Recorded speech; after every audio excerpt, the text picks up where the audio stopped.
Bueno, buenos días, estimados compañeros, doctora acá presente. Mi nombre es Jocelyn del Bor Rojas. Actualmente soy interna universitaria de la Universidad Autónoma de Centroamérica y me encuentro cursando lo que es el bloque de pediatría. En esta mañana vamos a hablar un poco del seminario acerca de lo que es baja talla.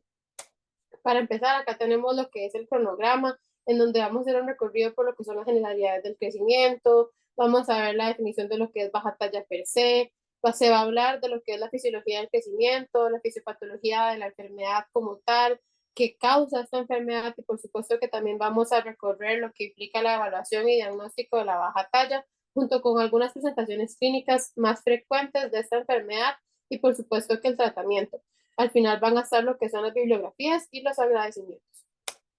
Entonces, siempre pienso que para poder entender bien una enfermedad tenemos que conocer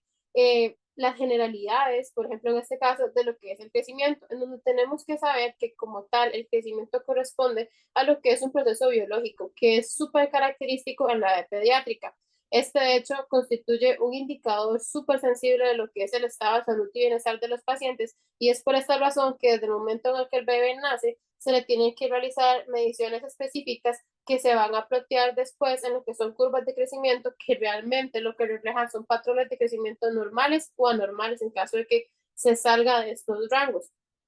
Además, el crecimiento como tal no solo determina el estado de salud del niño, sino que también se utiliza de manera preventiva en nuestro medio para poder especificar alguna alteración y que esta prevención sea algún tipo de tamizaje, se podría decir, para poder diagnosticar de manera temprana u oportuna lo que es, en estos casos, condiciones de baja talla y que el niño pueda recibir lo que es no solo un diagnóstico a tiempo, sino también una intervención en cuanto a tratamiento oportuno y que así las consecuencias a largo plazo pues se vean disminuidas en su vida. Por otro lado, tenemos que el crecimiento no es un proceso que haya a ser totalmente lineal, sino que este va a ir fluctuando, en donde va a tener periodos de crecimiento más rápido, crecimiento más lento, y que va a variar dependiendo a lo que son factores que pueden influenciar en él, como por ejemplo factores ambientales, alimenticios, afectivos, hereditarios, hormonales, psicosociales y muchos otros más que pueden llegar a causar lo que es una repercusión o no en este proceso normal de lo que es un niño. Como tal, tenemos que saber que la baja talla se define como una longitud o estatura a lo que es un percentil 3 o bien una longitud o estatura que es menor a lo que son dos desviaciones estándar para lo que es edad y sexo. Esto de acuerdo a lo que son los parámetros establecidos en una población de referencia. Este motivo de consulta es sumamente frecuente en lo que es la consulta pediátrica y es tan frecuente que la literatura actualmente nos llega a referir que se estima a que un 5% de la población mundial vaya a padecer de lo que es baja talla y no solo que la vaya a tener, sino que se va diciendo en la actualidad que más bien ya la posee y que esta cifra puede llegar a aumentar. Y esto es porque al tener más conocimientos y más parámetros de medidas puede ser más posible diagnosticar de manera más prematura estas condiciones y manejarlas para impedir que a largo plazo pues se llegue a quedar como una baja talla y sino que se pueda corregir en la medida de lo que esto sea posible. Para poder entender mejor lo que es la fisiopatología de la baja talla, es importante hacer un pequeño recorrido y rápido por lo que es la fisiología del crecimiento. Acá les estoy mostrando lo que es el modelo de Kalberg que fue propuesto por el doctor Kalberg, dicho sea de paso, que también se conoce como modelo ICP. Este nos va a indicar que el crecimiento presenta una curva de crecimiento humana que va a estar compuesta por tres partes, en donde vamos a encontrar que el primer componente es el componente fetal o de primaria infancia, el segundo va a corresponder a lo que es el componente prepuberal o de segunda infancia y el último es con respecto a lo que es el componente puberal. Entonces, vamos a ver que el crecimiento se va a dar de manera normal desde el momento de la concepción del bebé hasta lo que es la finalización de la maduración esquelética y sexual de este paciente, de manera en que va a abarcar un periodo fetal que se va a llegar hasta lo que es la pubertad y un poco más hacia la adultez, porque el crecimiento como tal se va a detener en las niñas a los 17 años y en los varones hasta lo que son los 21 años. Entonces, además de los tres componentes que ya les mencioné, hay una curva de crecimiento humana que lo que nos va a dar es una morfología sigmoide que nos va a orientar hacia lo que es un patrón de crecimiento normal. Esta va a estar formada por los tres componentes ya mencionados que nos va a mencionar más que todo la interrelación que estos poseen y la manera en la que estos pueden afectar o no en las distintas etapas del crecimiento del paciente. Más que todo, porque hay dos periodos de crecimiento rápidos, en donde vamos a ver que el primer periodo de crecimiento rápido va a corresponder a lo que es el componente fetal o de primera infancia, y el segundo a lo que es el componente puberal. Entonces, hablando un poquito más de lo que es el componente fetal o primera infancia, vamos a ver de que este va a estar integrado por dos partes, en donde la parte número uno va a ser el componente fetal per se, que va a abarcar desde lo que es la gestación hasta por lo menos el primero o segundo año de vida del paciente, y el componente de primaria infancia va a incluir lo que son los primeros 2 y tercer años de este paciente. Entonces, durante lo que es el componente fetal, el crecimiento más que todo va a estar mediado por lo que es efectos ambientales, y con esto me refiero a la nutrición de la madre, el espacio físico que el feto disponga para poder crecer, y va a haber una participación sumamente importante en cuanto a la nutrición por parte de la placenta, ya que si no hay una placentación adecuada, por más que la madre se esté nutriendo bien, estos nutrientes no van a llegar al feto, y no solo los nutrientes, sino que tampoco va a llegar lo que son el oxígeno. Es por esta razón que además de lo que es la placenta, la nutrición y el espacio físico, también hay participación hormonal, en donde el crecimiento del feto va a estar mediado principalmente por hormonas como la insulina y la IGF. De hecho, algo muy curioso es que la hormona de crecimiento per se en esta etapa no tiene ningún tipo de participación, y eso es más que todo porque el crecimiento depende de los factores ya mencionados. De manera que, por ejemplo, si tiene un espacio físico limitado, y con esto nos referimos más que todo a lo que es un oligohidramnios, pues se pueden generar lo que son restricciones del crecimiento intrauterino, que estas son consideradas como variaciones normales del crecimiento, de las cuales vamos a hablar un poquito más adelante. Muy bien, en cuanto a lo que es el segundo componente o de segunda infancia, perdón, de primera infancia, pero en lo que es la parte de los 2 o 3 años, vamos a ver que el crecimiento va a estar más que todo determinado no solo por la nutrición, sino también por el genotipo, que empieza a tomar una participación mucho más fuerte y más importante en lo que es el crecimiento de este niño. Acá vamos a ver que hay un aumento de la correlación entre lo que es la longitud talla, y que además suelen haber canalizaciones, en donde esto quiere decir más que todo que los niños comienzan a ingresar en esa época a lo que son las curvas de crecimiento normales, que ya regulan su talla esperada para su edad. Aquí, además de la participación nutricional y de lo que es el genotipo, hay una participación muy importante de lo que es el eje hipotálamo hipófisis somatotrófico. Y aquí sí empieza a tener una participación un poco más gradual y más importante la hormona del crecimiento per se. Hablando de lo que es el segundo componente del modelo de Calvert, vamos a ver que está lo que es la etapa prepuberal o de segunda infancia, que va a ser más que todo una etapa transicional, diría yo, más que todo porque hay una transición al iniciar esta etapa, en donde va a haber más bien una desaceleración del crecimiento desde el momento en el que pasan del periodo de primera infancia a segunda infancia. Bueno, sí, a segunda infancia. Y después, al finalizar este periodo de segunda infancia, vuelve a haber lo que es una transición, en donde se inicia más bien la transición de lo que es la segunda infancia hacia la pubertad, y aquí es donde inicia el segundo periodo de crecimiento. Acá vamos a ver que abarca las edades de los niños cerca de los 4 hasta los 8 o incluso 10 años, en realidad más hacia los 10 o a los 11, dependiendo del momento en el que el niño inicie la pubertad, en realidad, lo cual va a estar muy determinado por lo que es la carga genética de sus padres y el momento en el que ellos iniciaron la pubertad. Entonces, acá vamos a ver que el crecimiento va a ser sumamente dependiente del genotipo, que además acá no hay crecimientos rápidos, sino que son crecimientos un poco más lineales, y que además hay una regulación hormonal fundamental de lo que es el eje hipotálamo hipófisis somatotrófico, y no solo de este eje, sino de los otros ejes hormonales como el tiroideo o los suprarrenales, que también tienen una influencia directa en lo que es el crecimiento. Avanzando con lo que es el componente puberal, vamos a ver que este va a iniciar con el inicio de la aparición de los caracteres sexuales secundarios en el niño, que corresponden a lo que es el inicio de la pubertad, en donde en la niña se va a ver marcado por el agrandamiento de lo que es la glándula mamaria, mientras que en los niños lo vamos a determinar por la aparición de lo que es vello púbico y agrandamiento testicular, más que todo. De esta manera podemos determinar que la fase de crecimiento rápido, la segunda en este caso, ya inició, y aquí vamos a ver que el crecimiento va a estar mediado no solo por la carga genética o solo por lo que es el eje hipotálamo hipófisis somatotrófico, sino que lo que son los esteroides sexuales juegan un papel sumamente importante en lo que es esta etapa de crecimiento. Pero bien, hemos hablado mucho respecto a lo que es el eje hipotálamo hipófisis somatotrófico, por lo que vale la pena repasarlo un poco para comprender mejor cómo es que sucede las alteraciones en el crecimiento, y que dan por ende lo que es la baja talla. Acá vamos a ver que hay una participación directa de lo que es el hipotálamo a partir de lo que es la secreción de lo que es la hormona liberadora o estimuladora de la hormona del crecimiento. Esta va a salir debido a estímulos que va a recibir del ambiente que van a ser tanto activadores o inhibidores que pueden llegar a activar o inhibir la secreción de la misma, ¿verdad? Entonces, esta va a salir desde lo que es el hipotálamo, se va a dirigir hacia lo que es la hipófisis y específicamente a la adenohipófisis, o también conocida como hipófisis anterior, en donde va a liberar lo que es la hormona del crecimiento humano. Esta hormona del crecimiento humana, en condiciones normales, se va a dirigir hacia lo que es el hígado y el resto del torrente sanguíneo para aumentar lo que es la síntesis de proteínas, el aumento de la lipólisis y el aumento de la glucosa en sangre, para estimular lo que es el crecimiento de los huesos, el crecimiento muscular y por supuesto que el crecimiento de los órganos como tal, pues del niño.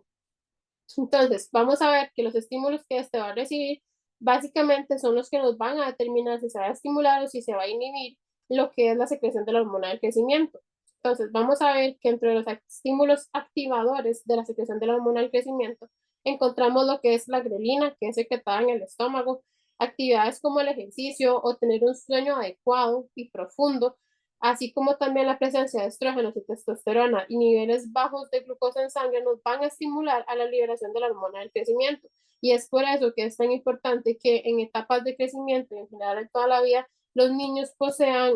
buenos hábitos alimenticios, de sueño y actividades físicas necesarias para que se fomente lo que es el crecimiento de esta hormona. Sin embargo, dentro de las hormonas inhibidoras, vamos a encontrar principalmente lo que es la somatotropina,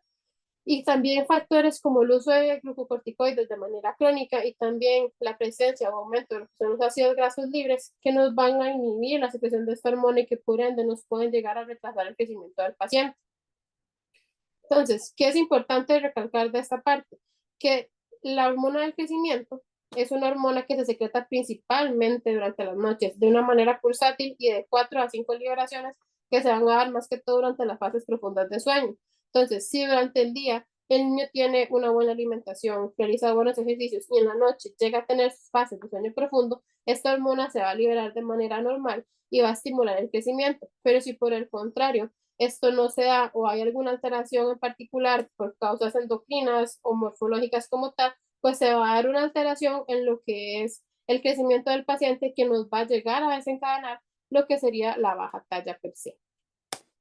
Entonces, existen múltiples causas de baja talla que podemos agrupar en este caso en 3 grandes grupos, en donde vamos a encontrar las causas primarias, secundarias y las idiopáticas. Las primarias, por su parte, van a corresponder a lo que son alteraciones que van a ser intrínsecas a lo que es el cartílago del crecimiento, en donde vamos a encontrar síndromes definidos, como lo sería el síndrome de Down, el síndrome de Turner, el síndrome de George o incluso el síndrome de Noonan, entre muchos otros síndromes que podemos encontrar aquí. También vamos a encontrar que puede en este grupo haber pacientes pequeños para lo que es la gestacional sin crecimiento, que vaya a ser compensatorio o no. Podemos encontrar displasias esqueléticas, como podría suceder en el caso de lo que son las acondroplasias o las hipocondroplasias. Y también podemos encontrar displasias con defectos de la mineralización, que esto pasaría más que todo en lo que son los casos del raquitismo. En el caso de las causas secundarias, vamos a ver que estas van a ser alteraciones de la fisiología del cartílago del crecimiento, en donde vamos a encontrar lo que son desnutriciones, también que van a ser causadas por enfermedades sistémicas no endocrinas, como por ejemplo cardiopatías, nefropatías, neumopatías y muchas otras condiciones en particular que se van a hablar más adelante. También podemos encontrar enfermedades metabólicas, endocrinas, psicológicas e incluso iatrogénicas que van a llegar a interferir en lo que es el desarrollo de este paciente. Y a veces no nos damos cuenta que condiciones como una anorexia nerviosa pueden llegar a determinar el crecimiento de estos mismos pacientes. En cuanto a las causas idiopáticas, vamos a ver que esto va a englobar lo que son aquellos pacientes que tienen o no una baja estatura familiar y que tienen o no una maduración lenta en lo que es su crecimiento. Okay.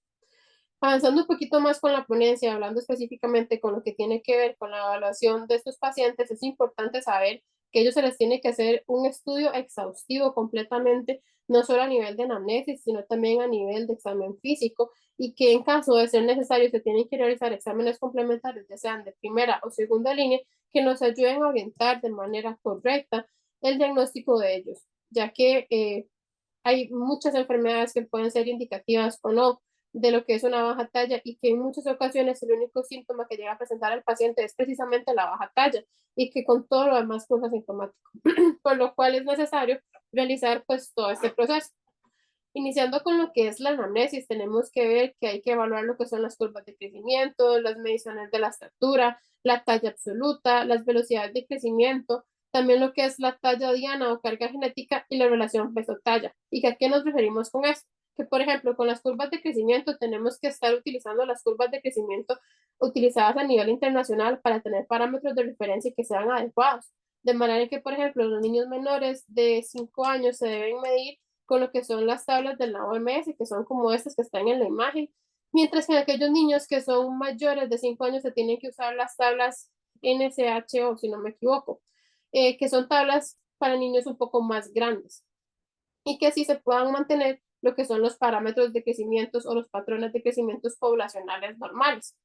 En cuanto a la medición de la estatura, es que básicamente tenemos no solo que usar un equipo adecuado de acuerdo a la edad del paciente, sino que también se tiene que realizar una técnica adecuada de medición. Entonces, de manera que aquellos niños que son pequeños, menores de 24 meses, se puede utilizar lo que son los tallímetros, que son estos medidores horizontales en donde se coloca al bebé acostado y se mide pues en la medida de lo posible con la menor cantidad de ropa posible y por supuesto que sí zapatos para poder determinar de una manera correcta lo que es su talla. Mientras en aquellos niños que ya son más grandes se utilizan lo que es el estadiómetro, que estos son dispositivos que se tienen que encontrar colocados propiamente en lo que es la pared de los consultorios y que además tienen que poseer lo que es un ajustador horizontal para poder ajustar precisamente la talla del paciente. Pero para que esto sea adecuado tiene que haber una técnica correcta, por lo cual se tiene que medir al paciente descalzo, con las piernas rectas, los talones pegados a la pared, al igual que los hombros, y la cabeza recta con la mirada fija hacia un solo punto, hasta que se pueda realizar la medición para que esta sea efectiva y correcta. En cuanto a la talla absoluta, más que todo es que tenemos que tener presentes que cualquier medición que vaya a ser menor a 2 desviaciones estándares es patológica y esto sí o sí tiene que referirse de manera inmediata a cualquier edad a lo que es el especialista correspondiente, que usualmente suelen ser los endocrinólogos los que ven de manera inmediata después del pediatra, obviamente, pues estas alteraciones en el crecimiento. En cuanto a lo que es la velocidad de crecimiento, es que más que todo tenemos que tener presente que de acuerdo a la edad que tenga nuestro paciente van a haber medidas específicas que son estandarizadas y que más que todo se busca que éstas se cumplan a cabalidad de acuerdo a la etapa en la que esté. De manera que si nos llega al consultorio un paciente de 3 años, tenemos que ver que este haya crecido cerca de 0.7 centímetros por mes o que haya alcanzado una talla al finalizar el año de aumento de 7 a 9 centímetros aproximadamente. Mientras esto se mantenga dentro de las referencias normales, no hay mayor cosa de qué preocuparse, o mientras la diferencia no sea mayor a 2 desviaciones estándares, pues se puede seguir considerando normal en observación, pero si hay una alteración significativa, pues hay que darle un seguimiento más cercano. Y esto es lo importante de conocer lo que son las medidas estandarizadas de la velocidad de crecimiento para cada etapa de los pacientes. Hablando propiamente de la relación peso-talla, es más que todo que el paciente vaya ganando un peso adecuado de acuerdo a su edad y su talla que posee para que no haya un desequilibrio. Y en cuanto a lo que es la carga genética o talla diana, es más que todo que se aplique esta fórmula para poder determinar cuál va a ser la talla final esperada en estos pacientes. Y en caso de que vayan a requerir un tratamiento por baja talla, pues que se pueda llegar al menos a lo que es la talla final esperada o lo más próximo posible. De manera que en las niñas lo que se utiliza es la fórmula que se resta la talla del padre a 13 centímetros y se le suma la talla de la madre y se divide entre 2.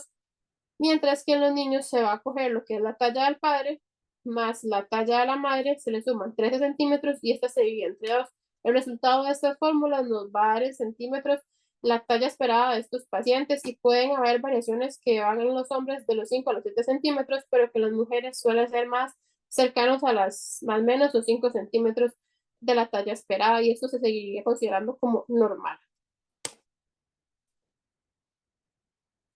Ok. En cuanto a lo que es el examen físico, es muy importante que podamos medir lo que es la circunferencia craneana, lo que es la envergadura y que se tomen medidas de talla sentado. Sin embargo, acá destaca la importancia más que todo lo que son los segmentos corporales, en donde tenemos que medir lo que es el segmento corporal superior y el segmento corporal inferior y sacar lo que es la relación segmento superior-segmento inferior. de manera en que el cálculo del segmento inferior se va a dar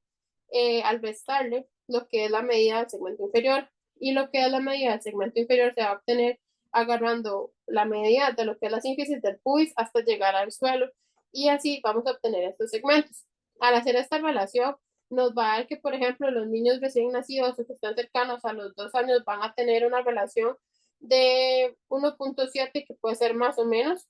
mientras que los niños que están entre los 6 y los 2 años van a tener una relación segmento superior, segmento inferior normal de 1.1, pero ya para edades adultas o más avanzadas de pubertad, se espera que esta relación sea 1 a 1 entre ambos segmentos, y esto nos indicaría que todo está ocurriendo con normalidad. Alguna anomalía también en estas relaciones pueden ser indicativos pues, de patología como tal. Acá tenemos lo que es un algoritmo diagnóstico que se puede utilizar para direccionar de una manera más eficiente lo que es el diagnóstico de la enfermedad de los pacientes. Es importante saber que esto se suele utilizar después de realizado lo que es la anamnesis y el examen físico del paciente para poder ver hacia dónde es que nos está indicando que está el origen de la baja talla. Entonces vamos a ver que lo primero que tenemos que hacer para establecer acá es si es un crecimiento proporcionado o desproporcionado, ya que si es un crecimiento desproporcionado tenemos que pensar siempre en lo que son malformaciones óseas como raquitismo, displasias óseas o cromosomopatías que pueden llegar a causar esta condición. Sin embargo, en aquellos casos de crecimiento proporcionados tenemos que fijarnos si es un crecimiento proporcionado prenatal o en su caso postnatal. En casos de que sean crecimientos prenatales, hay que pensar en lo que son restricciones de crecimiento intrauterino, en síndromes dismórficos o también en síndromes cromosómicos. Mientras que en el caso postnatal hay que pensar en si la velocidad de crecimiento es normal o si esta está disminuida. En caso de que la velocidad de crecimiento pues sea normal, tenemos que fijarnos en la edad ósea, si esta está normal o si está retrasada. En caso de que la edad ósea esté normal, hay que pensar en antecedentes más que todo lo que es baja talla familiar, mientras que si la edad ósea se encuentra retrasada, hay que pensar en un retraso constitucional de crecimiento o un retraso constitucional per se. Por su parte, si la velocidad de crecimiento está disminuida, hay que fijarnos en lo que es la relación peso-talla que tuvimos que haber realizado anteriormente. De manera en que si la relación peso-talla está disminuida, hay que pensar más que todo en enfermedades sistémicas, en desnutrición o en malas absorciones que se puedan presentar. Mientras que si esta relación está aumentada, nos dirigiría más que todo hacia lo que son endocrinopatías, perdón, como lo son los hipotiroidismos, los síndromes de Cushing o los déficits por hormona de crecimiento como tal. Una vez realizado todo lo anterior y clasificado pues la orientación diagnóstica de nuestro paciente, podemos realizar exámenes complementarios de primera línea y de segunda línea, siempre direccionados a la causa que nosotros pensamos que puede ser el origen de la enfermedad y para ver si hay alguna alteración que ya nos esté causando. Entonces, por ejemplo, a estos pacientes se les envía lo que es un hemoleucograma, más que todo para ver si hay presencia de talasemias o de anemias ferropénicas. Se les envía función renal, pensando en que las enfermedades renales crónicas son muy frecuentes en pacientes con baja talla. Eh, Además, se les envía lo que son electrolitos y glicemias, pruebas de función hepática, pues las enfermedades hepáticas también causan lo que son baja talla. Y se les suele también realizar exámenes de sangre hormonales, como lo es la TSH y la T4, pensando más que todo en lo que es el diagnóstico por hipotiroidismo. Y los exámenes de esos que se les realizan es más que todo pensando en que haya un síndrome de malabsorción secundaria ocasionada por lo que es una parasitosis como tal. Aquí es curioso porque lo que son las pruebas de inmunoglobulina A totales, las inmunoglobulinas A antiendomicio y también los anticuerpos antiinmunoglucaminasa se utilizan pensando en enfermedad celíaca, que esos son causantes de mala absorción que pueden llegar a ocasionar lo que es una baja talla en los niños. Y se envía esta prueba de inmunoglobulina A más que todo porque de un 7 a un 10% de los pacientes que tienen enfermedad celíaca presentan disminuciones en la inmunoglobulina A, por lo cual se envía pensando en que esta pueda ser la causa pues de la baja talla en los pacientes. Pero como les digo, acá todo es dirigido a la causa que se está pensando que puede originar la baja talla. En el caso de las radiografías de carpo, se mandan más que todo para determinar lo que es la edad ósea y determinar las tallas esperadas a futuro de manera final de crecimiento de los pacientes. En cuanto a los exámenes de segunda línea, estos se utilizan aún más dirigidos que los anteriores y se utilizan más que todo en aquellos casos en donde los exámenes, la anamnesis y el examen físico pues no nos han revelado mayor información, de manera en que se pueden realizar coreogramas, más que todo para pacientes con síndrome de Turner o síndrome de Down, que son pues cromosomopatías como tal. Se puede utilizar lo que es el estudio del eje somatotrófico, pensando en que puede hacer una alteración en lo que es el eje hipotálamo hipófisis somatotrófico. Y las radiografías de esqueleto son utilizadas más que todo o son reservadas para los pacientes que tienen dismorfias corporales o más bien crecimientos desproporcionados a nivel óseo,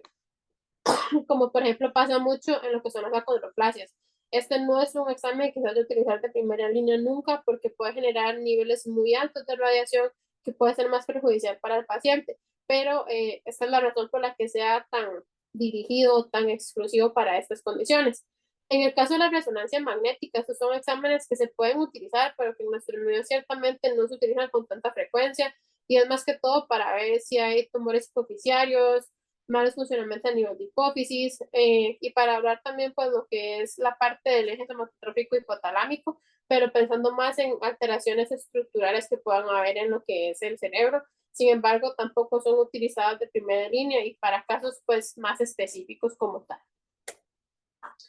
En cuanto a las presentaciones clínicas más frecuentes de esta enfermedad, vamos a ver que hay variaciones normales en el crecimiento y que hay variaciones patológicas. Las variaciones normales son lo correspondiente a lo que es baja talla familiar y lo que es retraso constitucional del crecimiento como tal en el desarrollo, mientras que las variaciones patológicas nos van a abarcar desnutrición, deprivación psicosocial, enfermedades sistémicas no endocrinas, endocrinopatías y anomalías genéticas. Pero entre las anomalías genéticas, más que todo, vamos a hablar de lo que es el síndrome de Turner.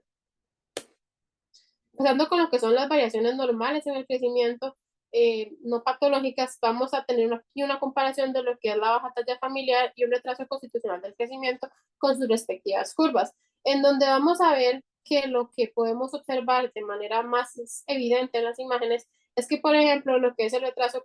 constitucional del crecimiento, los niños cerca de los 2 a los 3 años llegan a incorporarse a la curva del crecimiento normal, mientras que los niños con baja talla familiar nunca se llegan a incorporar a lo que es la curva normal de crecimiento, pero ambos llegan a obtener pues una talla adecuada al finalizar el crecimiento. Entonces, vamos a ver que en cuanto a la talla baja familiar, vamos a ver qué es la causa más común de baja talla a nivel mundial. Acá vamos a ver que estos pacientes suelen tener una talla normal o que puede ser un poquito baja al nacer. Su edad ósea es cronológica a la edad de crecimiento y es importante destacar que su pubertad tiene un inicio normal. Además, estos están determinados su crecimiento principalmente por lo que es la carga genética y estos van con una velocidad de crecimiento que es normal o baja, pero nunca se incorporan a la curva de crecimiento normal, se podría decir. Mientras que por su parte lo que es el retraso constitucional de crecimiento responde más a lo que es una maduración un poco más lenta, en donde la edad ósea es mucho menor a la edad del crecimiento. Aquí hay velocidades de crecimiento que van por debajo de 2 desviaciones estándar hasta llegar a los 2 o 3 años, que es cuando estos se estabilizan y se llegan a canalizar en lo que es la normalidad de la curva. Esta condición es mucho más frecuente en varones y ahí por cerca de los 6 meses hay un poco de desaceleración en el crecimiento, además de que su pubertad inicia tardíamente. Entonces acá podemos ver como las comparaciones principales entre una y otra condición. Ahora bien, profundizando un poquito más en lo que son las variaciones patológicas de la baja talla, vamos a empezar por lo que es la baja talla por desnutrición, en donde vamos a ver que esta es la causa mundial más frecuente de retraso en el crecimiento, que puede ser ocasionada más que todo por 3 factores, en donde vamos a encontrar que el número 1 está la restricción de crecimiento por restricciones nutricionales. Además, que se puede dar esta baja talla por pérdidas aumentadas de nutrientes o por gastos aumentados que tienen estos pacientes de nutrientes. Acá destacan más que todo 2 patologías como el kwashiorkor y el marasmo, en donde se van a clasificar o detectar más que todo por la presencia de un déficit nutricional. El kwashiorkor va a tener más que todo una desnutrición energética proteica, mientras lo que es el marasmo va a tener una desnutrición energética calórica como tal. Además de esto, el kwashiorkor va a tener niveles elevados de hormona del crecimiento, pero niveles bajos de lo que es la IGF-1, mientras que el marasmo puede tener siempre niveles normales o bajos de la hormona del crecimiento per se. En cuanto a la baja talla por deprivación psicosocial, vamos a ver que esto es una condición muy característica de niños que han estado institucionalizados, que han sufrido abusos emocionales, físicos o incluso sexuales, ya que estos reprimen sus emociones y este estado de ánimo llega a afectar hasta la manera en la que se comporta su eje hipotálamo hipofisiario somatotrófico, llegando a causar que estos van a tener un enlentecimiento en el crecimiento y que pueden llegar a tener a futuro lo que es una baja talla per se. Acá vamos a ver que hay un retraso del crecimiento a pesar de un aporte calórico normal y que además hay disminuciones de las reservas de lo que es la ACTH y que hay una reducción de lo que es la IGF-1 como tal. Acá tenemos lo que son las enfermedades sistémicas no endocrinas que puedan ocasionar lo que son la baja talla, en donde vamos a encontrar que, por ejemplo, a nivel gastrointestinal destacan mucho lo que son los síndromes de mala absorción, las enfermedades intestinales inflamatorias. A nivel cardíaco destaca lo que es la hipertensión pulmonar y también lo que son las comunicaciones interauriculares e interventriculares. Por su parte, en las neumopatías destaca lo que es la fibrosis quística y el EPOC, mientras que a nivel de anemias se destaca mucho lo que es la anemia ferropénica y las talasemias como tal. A nivel renal, lo que es la enfermedad renal crónica per se, siempre va a ser un causante de baja talla como tal, pero también lo que es el síndrome de Bardet y también lo que son los acidosis renal son ocasionales de esta condición. En cuanto a lo que son infecciones crónicas, destaca mucho las infecciones por parasitosis y también por tuberculosis, que pueden llegar a ser desencadenantes y causales de enfermedades como baja talla a mediano o largo plazo. Profundizando en lo que son propiamente las endocrinopatías, vemos que primero está lo que es el déficit de hormona del crecimiento, en donde, como su nombre lo dice, hay un déficit o unas cantidades disminuidas de lo que es la hormona del crecimiento como tal. Acá para poder diagnosticarla tenemos que hacer mediciones o estímulos de liberación de hormona del crecimiento, pero lo que se logra ver mucho es que no hay una respuesta a los estímulos de la hormona liberadora del crecimiento, sino que al no estimularse esta hormona liberadora, no se libera la hormona del crecimiento per se y ocasiona pues que se pueda dar una baja talla. Acá podemos ver que el déficit por hormona de crecimiento se puede clasificar en lo que son condiciones congénitas o condiciones adquiridas, en donde vamos a ver que las congénitas van a incluir lo que es una asfixia perinatal y malformaciones embriológicas prenatales, mientras que la adquirida van a ser más que todo por causas como tumores, idiopáticas o incluso lesiones quirúrgicas o por infecciones que se pueden llegar a dar. Además de esto, los pacientes que tienen esta condición tienen un aumento del peso normal y tienen una desaceleración en lo que es el crecimiento y su velocidad en el primer año de vida. En cuanto a lo que es el hipotiroidismo, vamos a ver que hay dos condiciones, en donde la primera es una condición congénita que se va a detectar siempre en lo que es el tamizaje metabólico neonatal, y la segunda es una condición adquirida que es usualmente autoinmune, en donde destaca lo que es la tiroiditis de Hashimoto. En ambos casos vamos a ver que hay una velocidad de crecimiento baja, una dosis retrasada y no solo eso, sino que puede haber un desarrollo comprometido a nivel neurológico y mental como tal. Acá vamos a ver que los pacientes pueden llegar a presentar unos síntomas, pero si los llegan a presentar van a ser síntomas típicos de lo que es hipotiroidismo, donde vamos a encontrar pieles secas, falta de apetito, intolerancias al frío, constipaciones, y en caso de niñas en edad puberal, pues pueden haber alteraciones hasta lo que son los periodos menstruales. Es importante saber que en esta condición per se, eh, muchas veces el paciente cursa totalmente asintomático y no se detectan todas estas alteraciones y lo único que se llega a evidenciar como tal es la baja talla y es hasta el momento en el que se realiza lo que es las hormonas tiroideas que se llegan a enterar que lo que realmente está causando la baja talla es pues propiamente el hipotiroidismo. Por otra parte, y siguiendo con las endocrinopatías, tenemos lo que es el hipercortisolismo, en donde destaca más que todo el síndrome de Cushing, que a pesar de que es una condición muy rara, pues es la condición más frecuente que encaja en esta categoría. Vamos a ver que la mayor parte de los casos son iatrogénicos y que estos se van a manifestar pues con una clínica típica de síndrome de Cushing, en donde vamos a ver la cara de luna llena, la presencia de lo que es hipertensión arterial, hiperglicemias, una talla baja, que también va muy asociada a lo que es una obesidad centrípeta, como podemos observar en la imagen de la línea a la izquierda, y tienen lo que es también una edad ósea retrasada. Aquí podemos ver que estos pacientes también suelen tener estrías violáceas en lo que es el abdomen y tienen una facilidad bastante significativa de hacer hematomas. Ya para ir finalizando, acá tenemos lo que son las anomalías genéticas, en donde destaca más que todo el síndrome de Turner, que esta es ocasionada más que todo por una disgenesia gonadal. Esta cuenta con un cariotipo 45X0 y tiene una edad ósea que va a ser cronológica con una edad de crecimiento. Acá vamos a ver que estos pacientes tienen una hormona de crecimiento normal, pero no llegan a tener lo que es la segunda etapa de crecimiento durante su pubertad, por lo cual se ve muy beneficiada de utilizar tratamiento de sustitución de hormona del crecimiento. Y también esto le va a ayudar a los estrógenos a que se pueda dar como ese estirón o ese desarrollo del crecimiento como tal.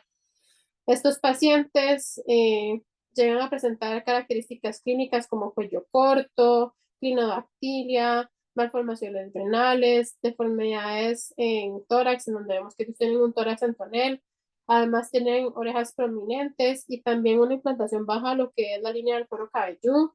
Y tienen una incidencia de 1 por cada 1.500 a 4.000 niñas nacidas vivas a nivel mundial.